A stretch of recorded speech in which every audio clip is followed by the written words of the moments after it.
September 12th, 1942, a little after 9 in the morning, 7 miles above the south coast of England, in a cockpit not much larger than a coffin and a great deal colder, a German airman named Horst Goetz was doing something no enemy had ever managed to stop him doing. He was flying over Britain in daylight, alone, unarmed, and completely safe. His aircraft was a Junkers 86R. It had a pressurized cabin that held 2 men, a long thin pair of wings built for thin air, and 2 diesel engines that breathed through superchargers designed to work where ordinary engines died. Beside him sat his observer, Lieutenant Erich Sommer. Below them, more than 40,000 feet down, lay Southampton, its docks, its aircraft works, the whole soft underside of southern England laid out like a map. Goetz had made this kind of flight before. So had the handful of other crews in his unit. They came high and slow across the channel, took their photographs and went home. Nothing could touch them. The fighters of the Royal Air Force would claw their way up toward them, run out of air and lift and fall away beneath them like men trying to climb a wall of glass. That was the whole point of the aircraft. It lived in a part of the sky the enemy could not reach. So when Goetz looked down that morning and saw a single fighter climbing toward him, he was not immediately afraid. He had seen fighters try before. They always failed. This one was pale blue, almost the colour of the sky itself, and it was coming up fast. He watched it the way you might watch a dog run at a fence that is plainly too high. And then, somewhere above 40,000 feet, in air so thin that a man without a pressurized cabin would lose consciousness in seconds, the fighter did not fall away. It kept coming. It climbed into his own thin slice of the stratosphere, as if the wall of glass were not there at all. Horst Goetz was looking at something that was not supposed to exist. A British fighter, at his altitude, still climbing, still under control, still hunting, and the question that must have gone through his mind in that freezing cockpit is the same question that ran through the whole German air effort for the better part of a year. How? How is it up here? What is driving that thing? What kind of engine reaches into air this thin and still finds the strength to climb? Stay with that question, because it is bigger than one reconnaissance flight over Southampton. This is not really a story about a single blue fighter over the English coast. It is a story about how a nation answers a problem it has been told is impossible. It is a story about the difference between building a magnificent machine and building a machine you can keep making better, year after year, under pressure, faster than your enemy can.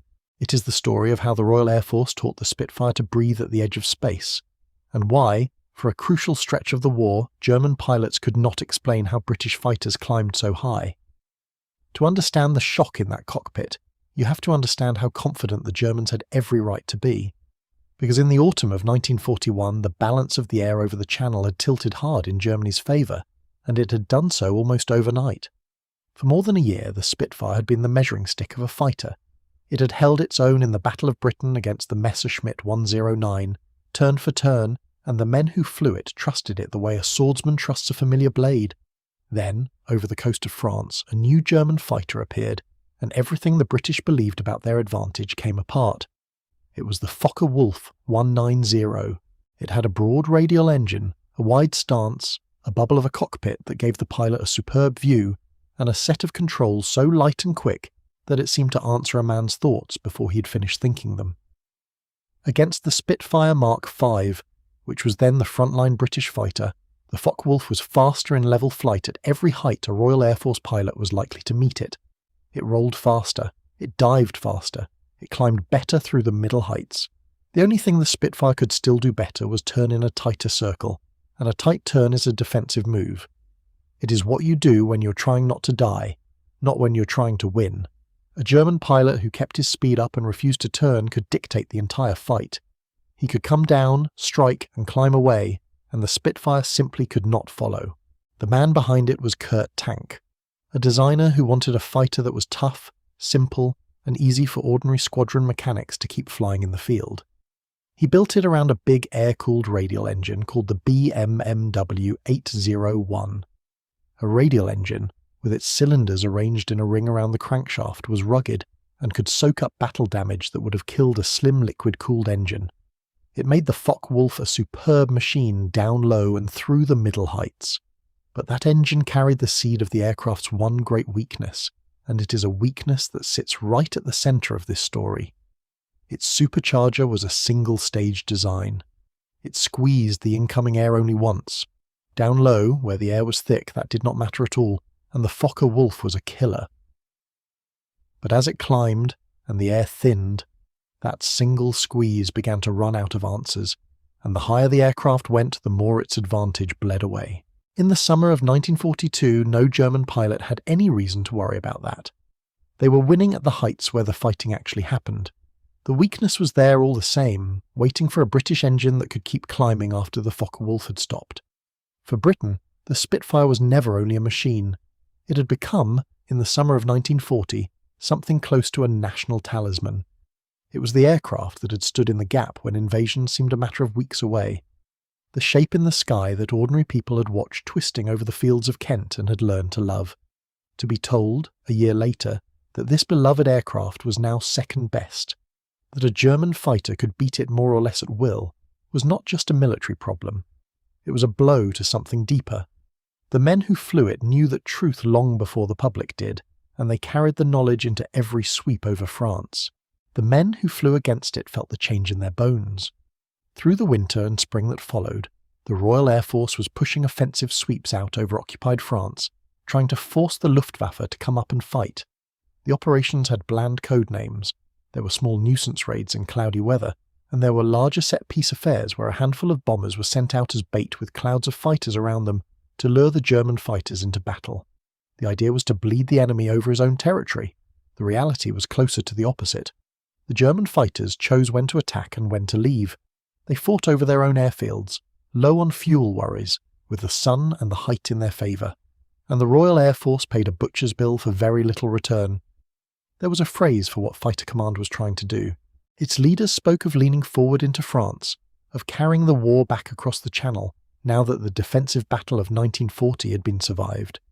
The senior commander, responsible for much of southern England, believed that constant pressure would grind the German fighter force down and keep it pinned in the west, away from the vast new front that had opened when Germany invaded the Soviet Union in the summer of 1941.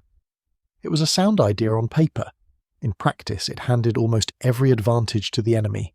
A British fighter crossing the Channel had to watch its fuel, fight over hostile ground, and face capture or drowning if it went down. A German fighter rose from its own airfield, fought over friendly soil and landed to fight again. Every man the Royal Air Force lost over France was gone for good. Many a German pilot who was shot down simply took to his parachute, came down in a field he knew, and was back in the mess by evening. The whole arithmetic of the offensive was written in that difference, and it was written in red. The numbers, once the true German records were examined after the war, are sobering. Across 1941, Fighter Command believed it was destroying enemy aircraft at a handsome rate. In truth, for a loss of well over 400 of its own fighter pilots killed, missing, or taken prisoner in these cross-channel operations, it had shot down only a small fraction of the German aircraft it claimed. The exchange ran heavily the wrong way, something like 2 of ours lost for every one of theirs, and sometimes worse. These were not raw recruits being lost. Among the dead and the captured were flight lieutenants and squadron leaders and wing commanders, the experienced corps that a fighter force is built around, the men who were supposed to teach the next generation how to survive. Put faces on that cost, because the record allows it. Eric Locke was one of the deadliest shots in Fighter Command. A small, cheerful Shropshire man who had survived terrible wounds in the Battle of Britain and come back to fly again. On August 3, 1941, he went down over the Channel on one of these sweeps and was never found. Robert Stanford Tuck, another of the great names, was brought down by ground fire near Boulogne on January 28, 1942, and spent the rest of the war behind wire. Douglas Bader, the legless pilot whose stubbornness had become a legend, was lost over France on August 9, 1941, and captured. Brendan Finucane, an Irishman with a shy smile and an extraordinary record, was killed on July 15, 1942, when ground fire caught his Spitfire on a low sweep, and he went down into the sea off the French coast. One by one, the irreplaceable men were being spent, and the aircraft they were flying was no longer the best in the sky. At the top of Fighter Command, this produced a very particular kind of fear. The senior officer in charge worried aloud that the Spitfire, powered by its Merlin engine, might be reaching the end of the road. The airframe was several years old. The engine was several years old. The Focke Wulf, by contrast, looked like an aircraft at the beginning of its life with room to grow. And that fear points to the German confidence at the heart of this story, because it was not a foolish fear. It was based on real evidence. The German assessment of the situation in early 1942 was not arrogance, it was arithmetic. Their newest fighter was beating the enemy's best. Their newest reconnaissance aircraft was flying over the enemy's cities untouched. Every piece of data on the table told them the same thing. They held the technical edge, and they would keep it. Inside that frame, the German judgment was correct. It was also about to be overtaken, and the thing that would overtake it was already running on a test bench in the English Midlands, in the care of a man who had come to engines by the strangest possible road. His name was Stanley Hooker, and by his own cheerful admission he was not to begin with much of an engineer at all. He was a mathematician. He had come up through Oxford with a doctorate in the mathematics of how fluids and gases flow.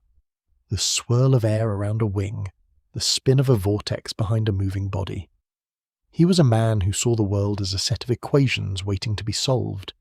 He was not a man who had grown up with his hands inside engines, and when he joined the great firm of Rolls Royce at the start of 1938, the people who had spent their lives building those engines were not entirely sure what to do with him.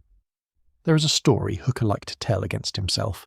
The formidable head of the works, Ernest Hives, is said to have quizzed him about some point of fluid dynamics, listened to the answer, and remarked that he was not much of an engineer, was he? Hooker took the joke and made it the title of his memoirs many years later. But the joke concealed the thing that made him dangerous to the enemy. He looked at the Merlin engine, and he did not see a finished sacred object.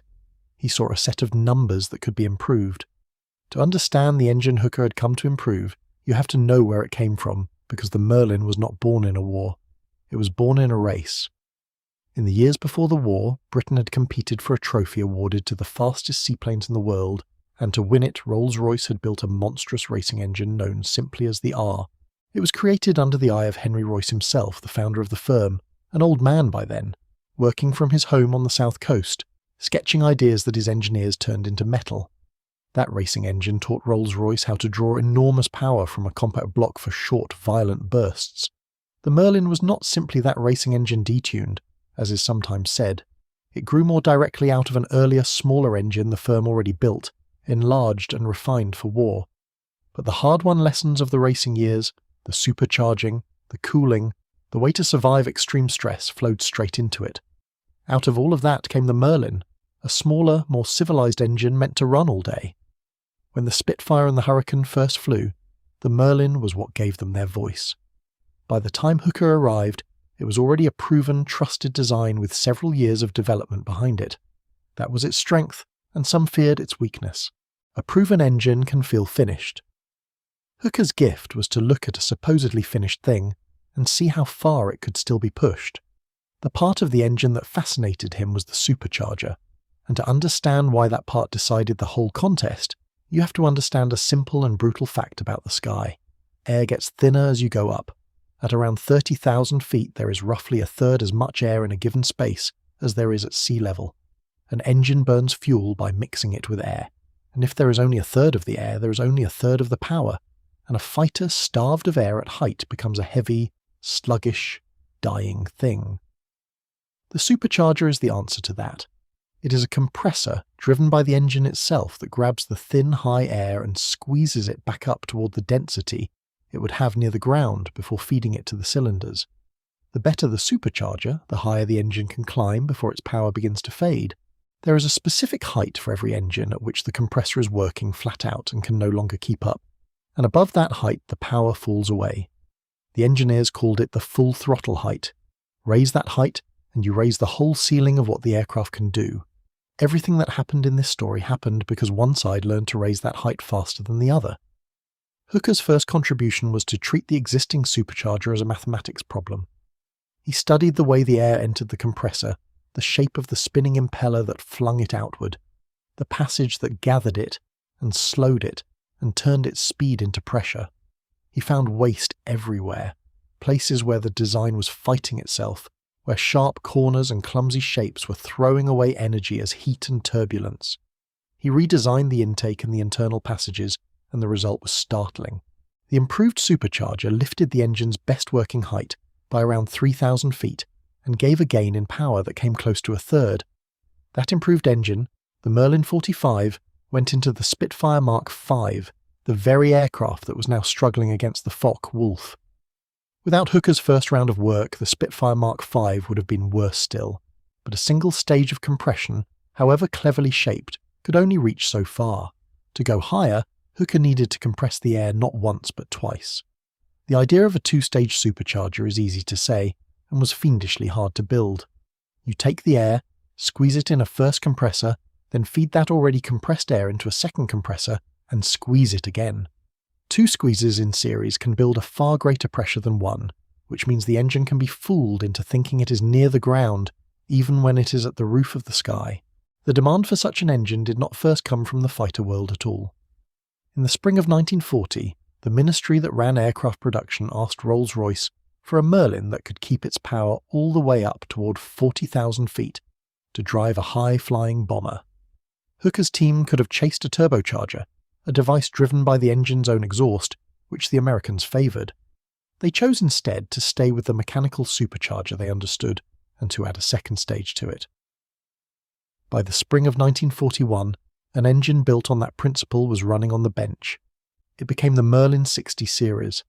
The physics of what they had achieved can be put in a single comparison, and it is worth being precise about it, because the number that matters here is not the engine's own compression ratio, but the pressure ratio delivered by the supercharger, the amount by which the blower squeezes the incoming air before it reaches the cylinders. The earliest wartime Merlin drove its air to a supercharger pressure ratio of a little over 3:1. The much improved single-stage engine in the Spitfire Mark V reached about 4.5:1. The new two-stage Merlin 61 reached about 6.5:1. That extra squeeze was the difference between an engine that gasped at 20,000 feet and an engine that still pulled hard at 40,000. But the second squeeze came with a vicious side effect, and it was here that Hooker's team showed real class. Compressing air heats it. Compress it twice, hard, and the charge coming out of the second stage can reach a temperature that would cook the engine and set off the fuel before the spark ever fired, a destructive hammering inside the cylinders that engineers dread. So they added a device that few others thought to fit. Between the supercharger and the engine, they placed a cooler, a small radiator with its own separate circuit of coolant, that stripped the heat back out of the compressed charge before it entered the cylinders. It was an elegant, almost fussy piece of engineering, and it was the thing that let the two-stage Merlin run hard and safe at heights where other engines tore themselves apart. They also gave the supercharger two gears. At low and middle heights, driving the compressor hard simply wastes power, so the engine ran the blower in a lower gear. As the aircraft climbed past a set height, a pressure-sensing device automatically shifted the supercharger into a higher gear, spinning it faster to claw back the thinning air. A pilot climbing through that height would feel the engine surge as the higher gear bit. 2 stages, 2 speeds, and a cooler to tame the heat. On paper, it was a collection of clever fixes. In the air, it was a transformation. The two-stage Merlin 61 produced over 1,500 horsepower down low. And more importantly, it was still making close to 1,400 horsepower at 23,500 feet, a height at which the older engine had long since given up. The original requirement had asked for something like 800 horsepower all the way up at 40,000 feet, and the engine delivered on that promise. At 40,000 feet it gave roughly double the power that the Merlin of 1939 had managed far lower down. Supermarine's chief test pilot, Geoffrey Quill, who flew every version of the Spitfire there was, is remembered describing the leap the new engine gave as a quantum jump. He was not a man given to exaggeration, and the engine did not stop there. Once the two-stage principle was proven, Rolls-Royce tuned it into a whole family. One version had its supercharger geared for the lower and middle heights, to give a fighter its hardest punch where most of the day-to-day fighting happened. Another was geared for the extreme heights, for hunting the high flyers where the air was almost gone. The same core engine could be reshaped for the job at hand simply by changing the gearing and the tuning, and each of those versions found its way into a variant of the new Spitfire. This is the quiet genius of the whole approach. It was never one lucky engine. It was a design flexible enough to be reworked again and again for whatever the war demanded next, without ever starting from scratch. Every few months the ceiling crept a little higher, and the power at height crept a little up, and the enemy had to work out all over again what he was really up against. Now the problem became one of urgency, and this is where the British system did something the German system could not easily do. The right way to use this magnificent engine was to design a new airframe around it, and Supermarine was indeed doing exactly that, a cleaner aircraft that would become the Spitfire Mark 8. But a properly designed new Mark takes many months, and the crisis over the Channel was happening now, so someone made a pragmatic, almost crude decision.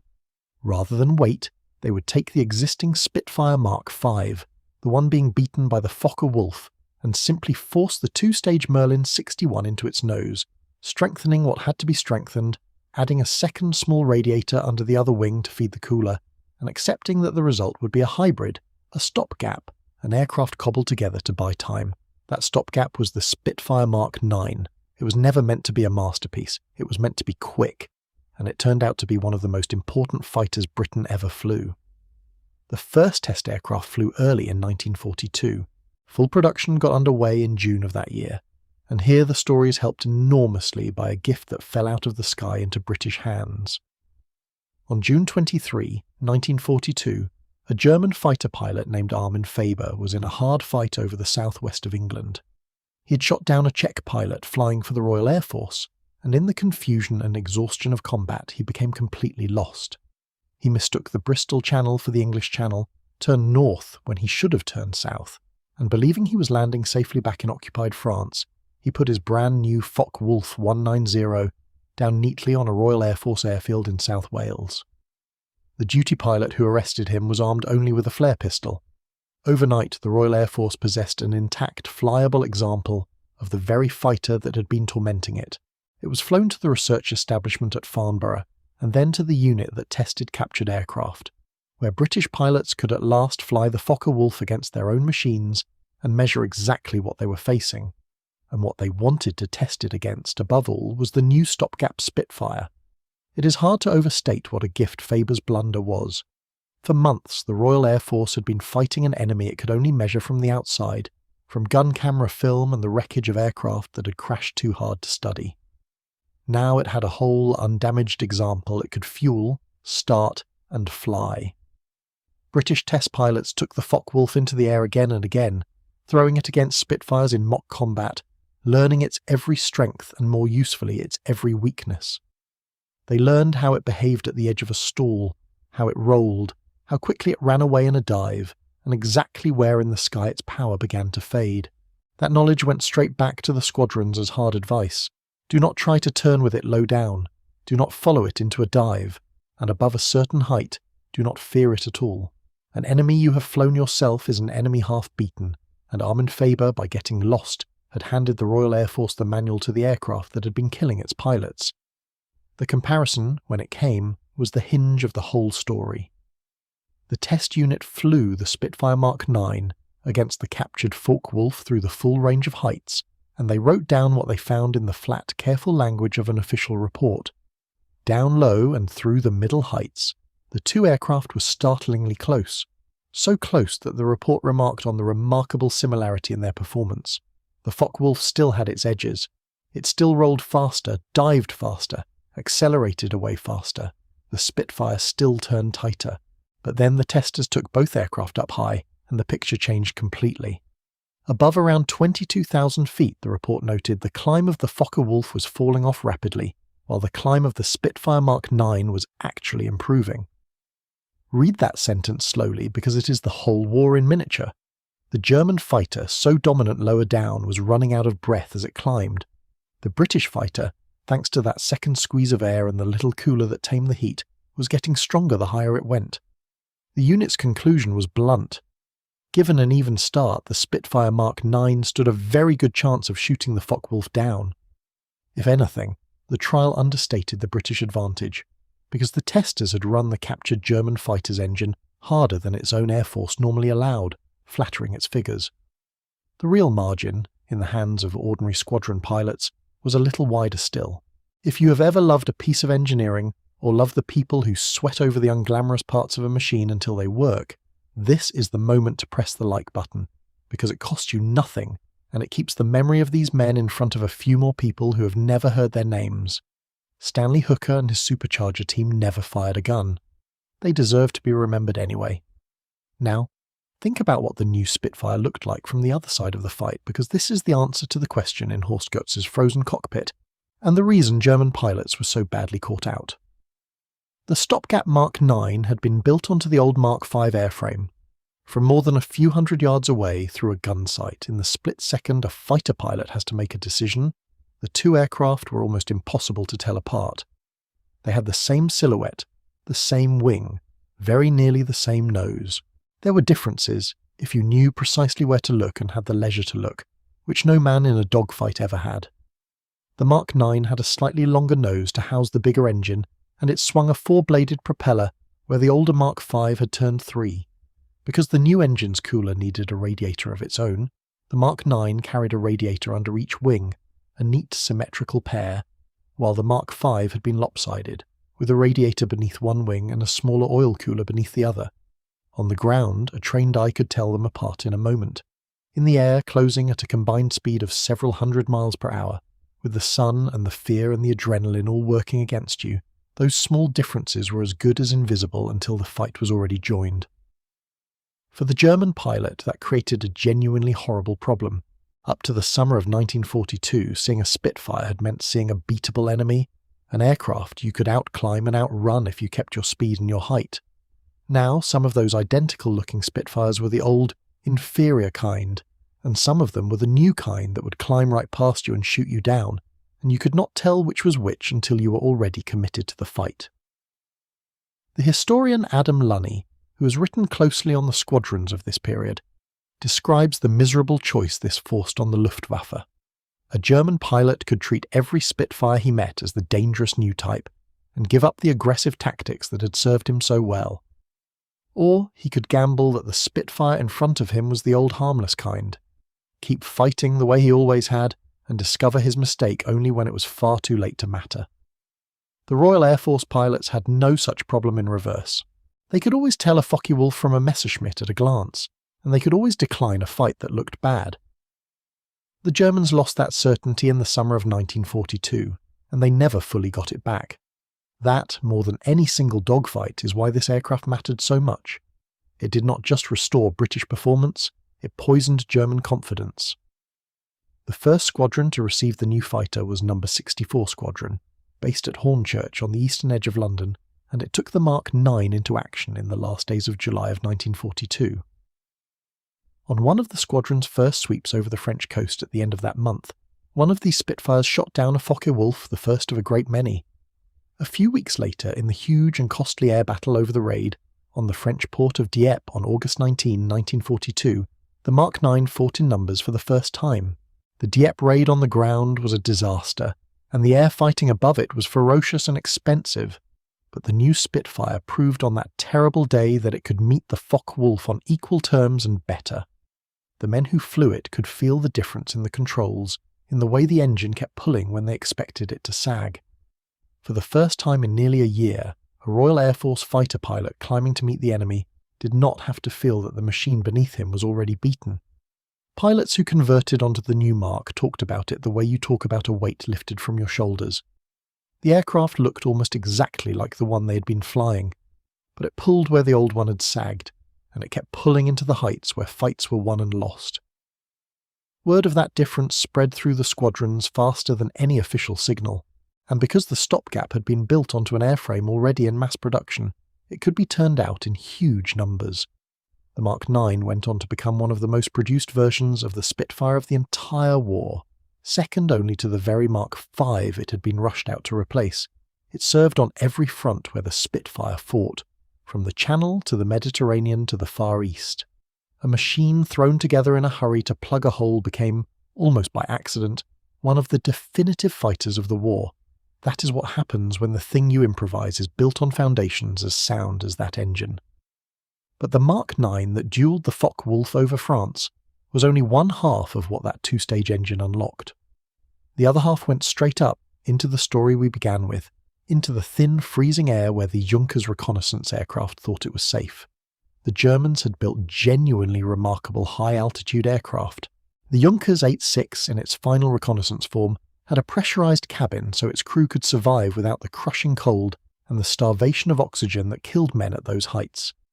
It had long, slender wings to grip the thin air, and its engines were a curiosity in themselves.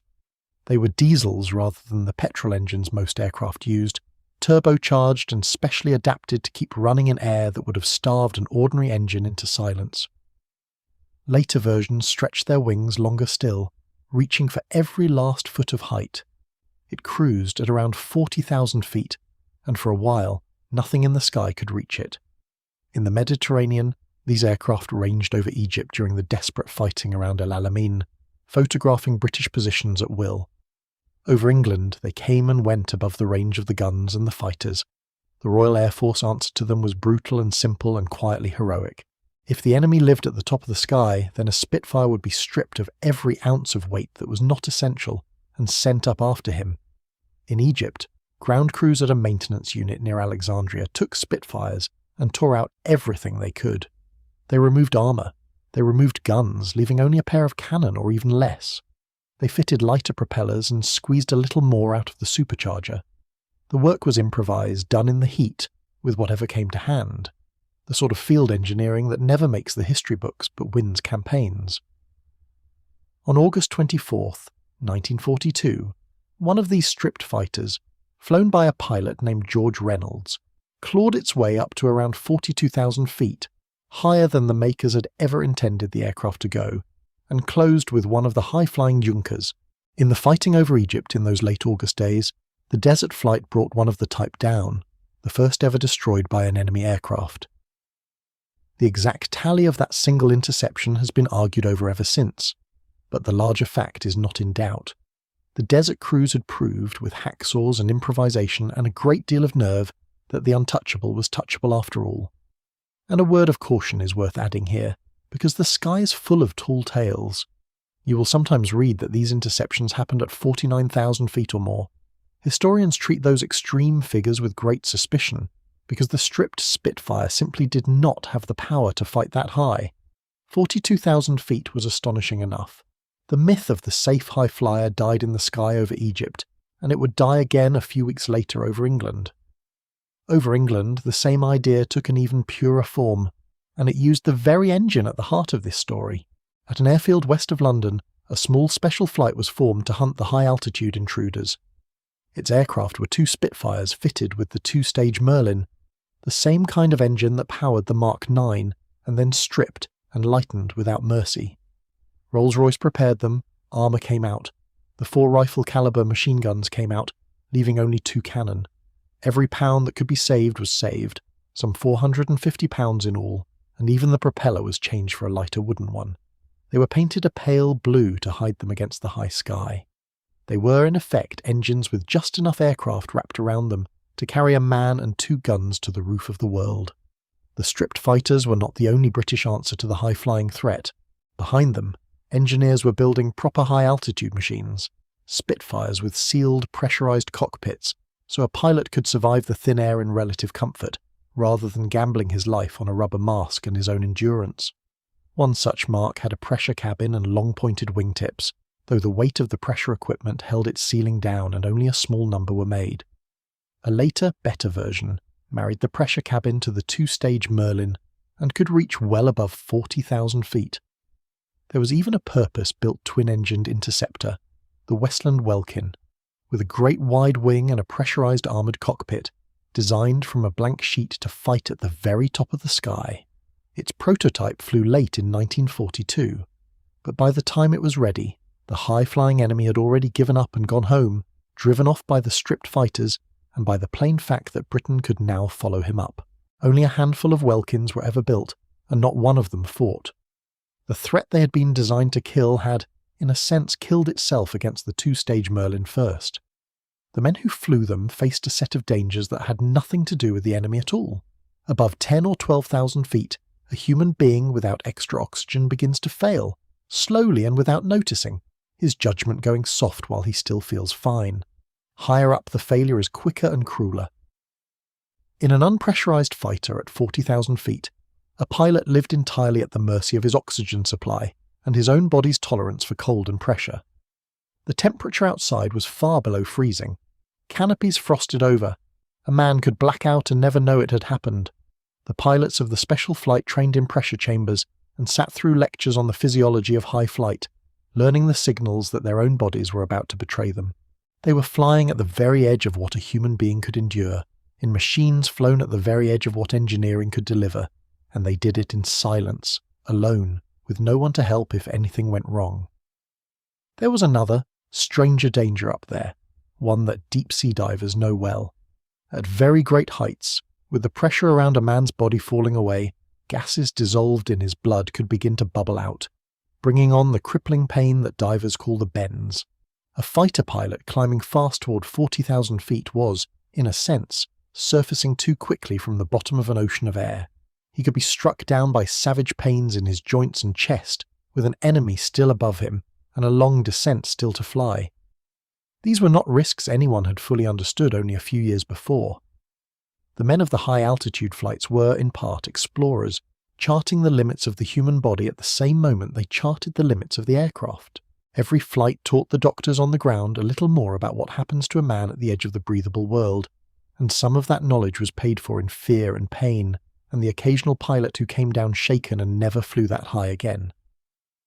Which brings us back to Horst Goetz, and to the pale blue fighter climbing toward his Junkers on the morning of September the 12th, 1942. The pilot in that fighter was Emanuel Galitzine, a Royal Air Force officer whose family were Russian princes driven out by the revolution, a man of the émigré world who had ended up defending England from the very top of its sky. He had come up through one of the famous auxiliary squadrons, a unit that had begun life among wealthy weekend flyers before the war and had turned into a hard-fighting outfit, and by the late summer he was flying the new Mark 9 with a frontline squadron at Red Hill, before he volunteered for the strange lonely work of the high-altitude flight. When the plot of the Intruder appeared, he scrambled and began the long, patient climb, spiralling upward for the better part of an hour to reach a height most pilots would never see in their lives. And he did the thing the Germans believed no fighter could do. He climbed into the stratosphere and caught them. The two aircraft met somewhere above 40,000 feet, and in the manoeuvring that followed they went higher still, up toward 43,000 feet. It was, so far as the records show, the highest air combat of the entire Second World War. 2 machines and 3 men fighting for their lives in air so thin it could barely hold them. And then the sky itself intervened. In the appalling cold at that height, one of Galitzine's 2 cannon froze and would not fire. When he pressed the trigger, only the gun on one side of the aircraft spoke, and the recoil from a single cannon slewed his lightened fighter sideways, throwing his aim off each time he tried to shoot. He hunted the Junkers through the freezing air, firing, skidding, correcting, firing again, and he managed only a single hit through one of its wings, before the German aircraft used its one remaining advantage. Lightened and desperate, it could still just barely outclimb him at the very top of its range, and Goetz nursed it up and away and turned for home, damaged but alive. On the cold arithmetic of that single morning, the German crew escaped. But look at what the encounter actually meant, because this is where the witnesses' loop closes.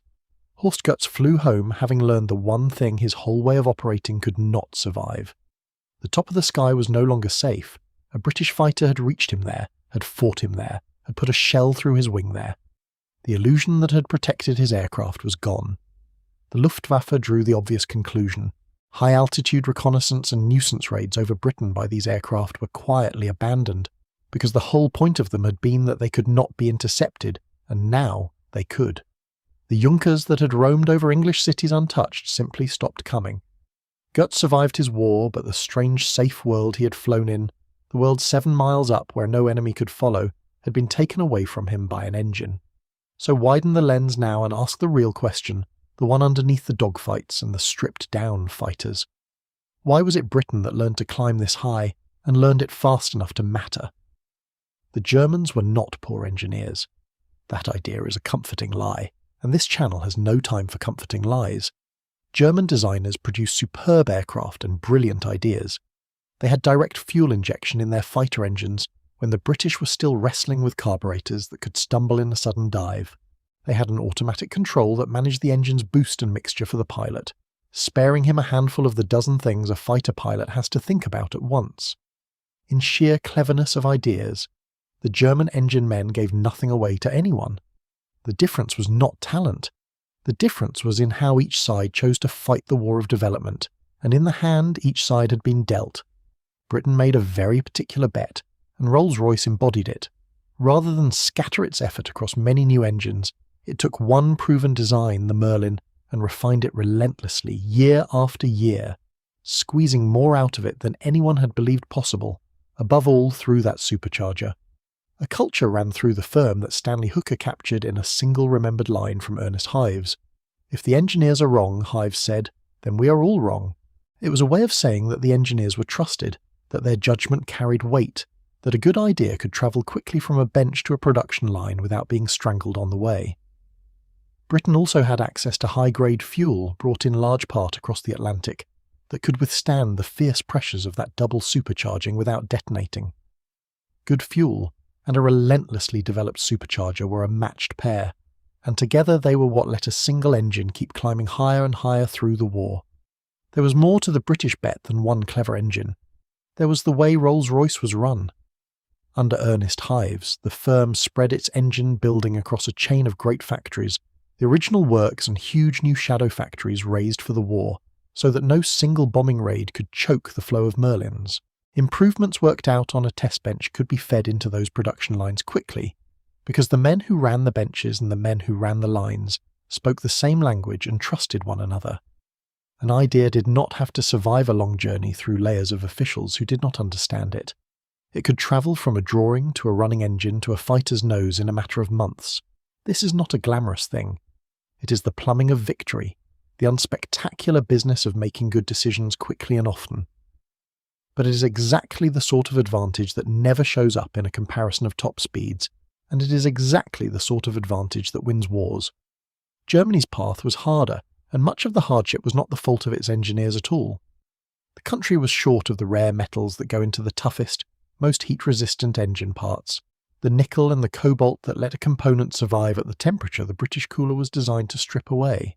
German synthetic fuel was often of lower grade, less able to take extreme supercharging without exploding in the cylinders, and the effort was fragmented and politically tangled in a way the British effort, for all its own bureaucratic sins, largely escaped. The historian Callum Douglas, who worked through the surviving engineering records of both sides in great detail, reached a conclusion that stings in its neatness. The Germans, he found, often had the finest ideas and the poorest execution, while the British sometimes clung to older, simpler methods, but polished those methods to an absolute peak. Germany had the two-stage supercharger within its reach, and never put one into service in a frontline fighter. A promising two-stage engine project was abandoned in 1944. Instead, German engineers reached for chemistry to buy back the height they were losing. They injected nitrous oxide to feed extra oxygen to the engine high up, and they injected a mix of water and methanol to allow a short burst of extra power lower down. These were clever tricks, and in short bursts they worked. But a bottle of gas runs out. A second stage of supercharging does not. Germany was treating the symptom while Britain had cured the disease. There is a beautiful proof of the British bet in another aircraft entirely, and it is worth a moment because it shows the reach of that one engine. When American factories began building the Merlin under license and fitting it into a sleek American fighter called the Mustang, that aircraft was transformed from a disappointing low-level machine into the finest long-range escort fighter of the war, able to follow the bombers deep into Germany and win at height. It was the same lesson written in a different language. Give a good airframe an engine that keeps its power up high, and you change what is possible in the sky. The Merlin and the supercharger at its heart did that twice over, for two different nations, on two different aircraft. That is what a well-made bet looks like. None of this came free, and it would be a betrayal of the men in this story to pretend otherwise. The Spitfire Mark 9 did not sweep the Focke Wulf from the sky in a single afternoon. What it did was restore a fair fight, and a fair fight still kills people. The cross-channel offensives that had cost so many pilots did not suddenly become cheap. The great air battle over Dieppe, where the new fighter first fought in numbers, was fought above a raid that ended in slaughter on the beaches below, and many good pilots died over that stretch of French coast on a single day. The men who flew the stripped high-altitude fighters gambled their lives against cold and thin air on every flight, chasing an enemy they usually could not catch, in machines with the armour and half the guns taken out to save weight. The German reconnaissance crews, for their part, were not monsters. They were airmen doing a dangerous job in a remarkable aircraft, and the airman who escaped Galitzine that morning did so by the narrowest of margins and no small amount of nerve. War at the top of the sky was still war. It froze men and starved them of air and killed them far from anyone who could help, and the fact that the engineering was elegant does not soften a single one of those deaths. Let me be honest too about the edges of the story, because accuracy matters more than a good line. The popular version sometimes claims the Mark 9 simply outclassed the Focke Wulf outright. It did not. It restored parity, with a decisive advantage that grew the higher the fight went, and the German fighter kept real strengths of its own in the dive, the roll, and the initial burst of acceleration. There is also a much-loved tale, passed down through the memoirs, of a senior Royal Air Force officer describing the astonished look on the face of a German pilot as a Spitfire climbed past him where no Spitfire should have been able to go. It is a wonderful image, and it may well be true, but it comes to us second hand, and the honest thing is to tell you that it is a story told after the fact rather than something we can pin to a certain moment. The documented truth does not need the embellishment. We know from the cold official reports and the German records that the climb of one fighter fell away while the others grew, and that is astonishment enough. And the men in the cockpits over Southampton that September morning were real. The aircraft were real. The frozen cannon and the single hole through the wing were real, though the precise thoughts running through Horst Gutz's mind are a reconstruction built on what the record tells us he saw and did. So let these names stay in the light for a moment. Stanley Hooker, the mathematician who was not much of an engineer, lived on long after the war, was knighted, and went on to help build the jet engines that carried the next stage into the sky. He died in 1984.